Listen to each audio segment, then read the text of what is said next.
ख़ुद को समझदार तो हर कोई समझता है, लेकिन देखते हैं कि असल में समझदार होता कौन है।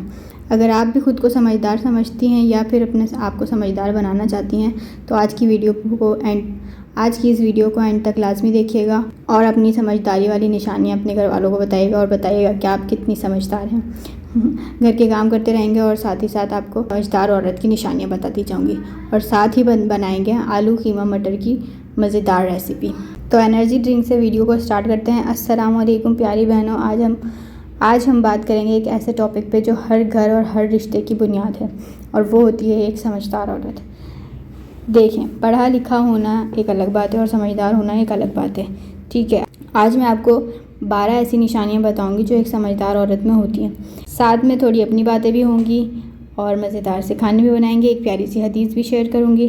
बस फिर अपने कानों में हैंड फ्री लगाइए, अपना काम करते जाइए और मेरी बातें सुनते जाइए। सबसे पहली बात कि अक्सर लोग सोचते हैं कि घर में सुकून क्यों नहीं होता। असल में घर में सुकून औरत से होता है। ठीक है, पहली निशानी मैं आपको बताने वाली हूँ कि ज़ुबान पर कंट्रोल। समझदार औरत हर बात का जवाब नहीं देती, कभी खामोश रहना भी जीत होती है। मिसाल, अगर ससुराल में किसी ने कुछ कह दिया तो ज़रूरी नहीं है कि आपको पलटकर फ़ौरन से जवाब देना। ठीक है, कभी कभी खामोशी भी जो है वो जीत होती है। ये नहीं सोचना है कि आपको जीतना है, आपको जवाब देना है, आप कैसे खामोश रह सकती हैं। नहीं, घर में सुकून कायम रखना है तो आप समझदारी से काम लें और अपनी ज़ुबान पर कंट्रोल रखें। दूसरी निशानी है नरमी। सख्ती से दिल टूट जाते हैं, सही नरमी से ही जुड़ते हैं। तो बच्चे हों, शौहर हो या घर वाले हों, नरमी से ही बात करनी चाहिए। गुस्सा आए भी तो लहजा नहीं बदलना चाहिए। ऐसा होता है कि गुस्से में जो है वो ख़वातीन अपना लहजा बदल लेती हैं और जो है वो बदतमीज़ी पर उतर आती हैं। तो ये समझदार औरत की निशानी नहीं है। समझदार औरत जो है वो गुस्से में भी अपनी ज़ुबान पर कंट्रोल रखती है। ठीक है, घर जोड़ने वाली होती है। दो लोग अगर लड़ रहे हो तो वो आग में घी नहीं डालती बल्कि पानी डालती है।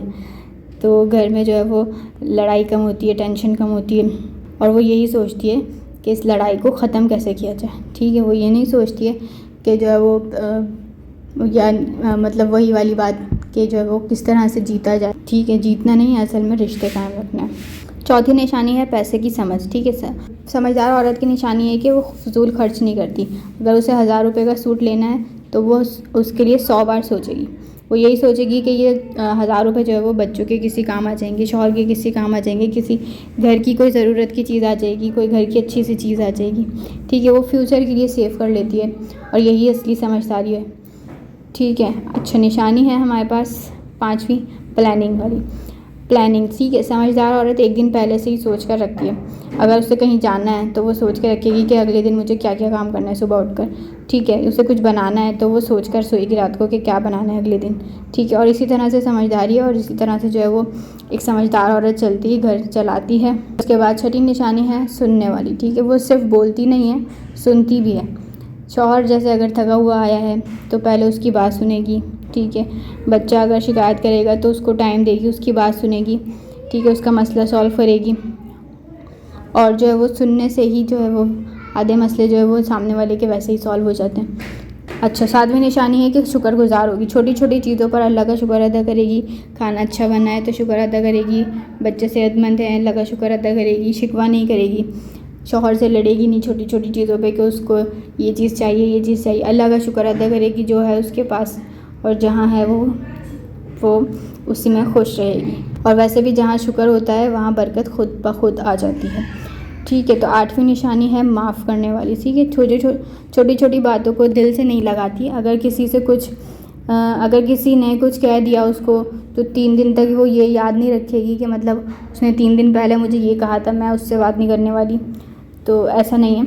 क्या समझदार औरत जो होती है वो दिल को साफ़ रखती है और जब दिल साफ़ रहते हैं तो अल्लाह ताला खुद ब खुद रास्ते बनाता रहता है, रिश्ते मजबूत करता है, झगड़े कम होते हैं और जो है वो हंसी खुशी ज़िंदगी सब लोग साथ में ही गुजारते हैं।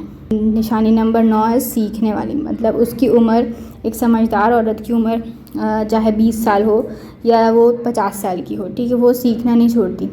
क्योंकि अब नई रेसिपीज़ हों, नया कोई कोर्स हो, दीन की कोई बातें हों, हर रोज़ कुछ ना कुछ नया उसने सीखना होता है। ठीक है, क्योंकि उसे पता होता है कि वो अगर सीखना रोक देगी ना तो इसका मतलब है कि वो पीछे रह जाएगी, और वो पीछे नहीं रहना चाहती है।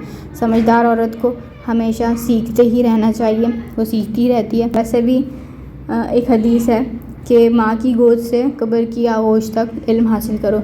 अब अगर वो इल्म आपको घर बैठे हासिल हो रहा है, घर के काम करने में हासिल हो रहा है, खाना बनाने में हासिल हो रहा है, तो इसमें क्या बुराई है, इससे अच्छी और क्या बात है। तो आप घर पर बैठ कर ही जो है वो इल्म हासिल करते रहो। निशानी नंबर 10 पर आते हैं, अपनी इज़्ज़त खुद करती है। ठीक है, चाहे वो 100 लोगों में बैठी हुई हो, अपनी हया का ख्याल रखेगी, अपनी वैल्यू बना कर रखेगी। वो ये नहीं सोचेगी कि लोग क्या कहेंगे। अगर वो जो है वो 10 लोगों में अगर उसने जो है वो स्कार्फ़ पहना हुआ है, हिजाब पहना हुआ है, तो वो ये नहीं सोचेगी कि यार लोग क्या कहेंगे, सब लोग यहाँ पर बाल खोल कर बैठे हुए हैं। वो अल्लाह से डरेगी, लोगों से नहीं डरती है। समझदार औरत अल्लाह से डरती है, उसे अल्लाह को मुंह दिखाना होता है। और वैसे भी यही सोचना चाहिए कि अल्लाह को मुंह दिखाना है, उधर जवाब देना है। लोगों का क्या है, वो सिर्फ थोड़ी देर बातें बनाएंगे, उसके बाद वो खुद ठीक हो जाते हैं, उनकी ज़बानें खुद बंद हो जाती हैं। तो लोगों की ज़बानों का नहीं सोचा करें, लोगों की कोई परवाह नहीं किया करें। लोगों का काम ही होता है बोलना, उनके पास और कोई काम नहीं होता है। तो बस अपना देखा करें, ख़ुद को देखें, अल्लाह के हुक्म माने।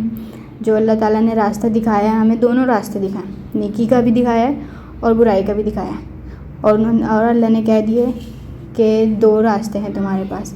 अब उसमें से जो है वो हमारे ऊपर होता है, डिपेंड करता है कि हम कौन सा रास्ता चुनते हैं। ठीक है। और यहाँ पर मेरे बेटे ने आकर जो है वो ट्राइपॉड गिरा दिया था, मैं सफाई करी थी फिर खैर खाना बनाना स्टार्ट करी थी। मैं इधर प्याज कट करी थी।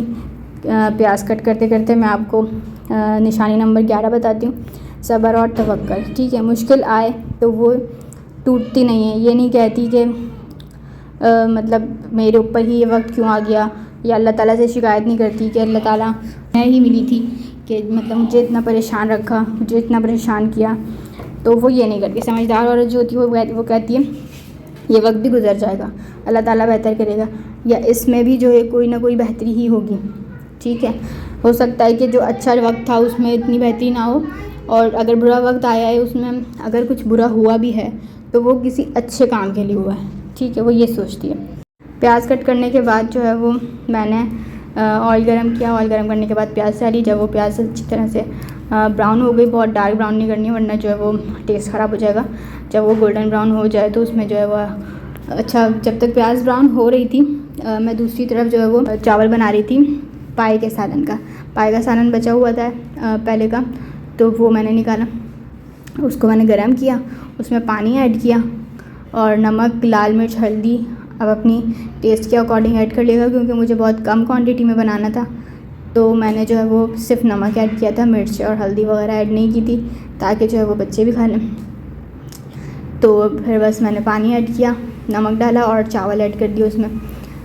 बस उसके बाद जो है वो यहाँ पर हमारी प्याज ब्राउन हो गई थी, उसमें जो है अदरक लहसुन का पेस्ट डाला, टमाटर डाले, दही डाला, नमक, हल्दी, धनिया, लाल मिर्च पिसी हुई और जो है वो 1 चमचा जो है मैंने टिक्का मसाला डाला है। ठीक है, इससे जो है वो फ्लेवर आलू कीमे का जो है वो अच्छा आ जाता है। ठीक है, ये मैंने डाल दिया।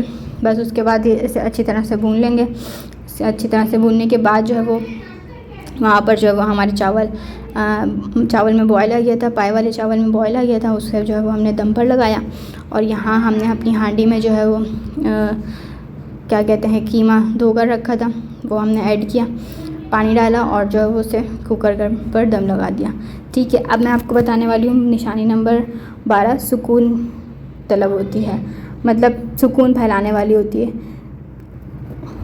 जहाँ पर वो बैठती है जाकर वहाँ पर ये नहीं होता, लड़ाई झगड़ा नहीं करवाती। ठीक है, ये सबसे बड़ी निशानी है कि वो जहाँ बैठती है वहाँ पर गीबत नहीं करेगी किसी की, इधर उधर की बातें नहीं करेगी, वो अपनी बात करेगी, अल्लाह रसूल की बातें करेगी, दीन की बातें करेगी।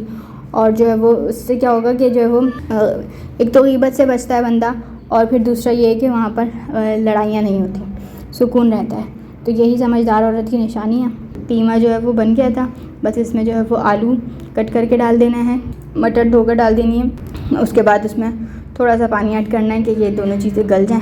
मज़ेदार सी आलू मटर कीमा की रेसिपी रेडी है। इसको एंजॉय करें और इन निशानियों में अपने अंदर देखें कि आपके अंदर इनमें से कौन कौन सी निशानियाँ शामिल हैं और फिर बताएं कि आप कितनी समझदार हैं। इसी तरह की वीडियोस अगर आपको चाहिए तो चैनल को सब्सक्राइब कर लीजिएगा। मुझे दुआओं में याद रखिएगा, अपना ख्याल रखिएगा। मिलते हैं नेक्स्ट व्लॉग में। अल्लाह हाफ़िज़।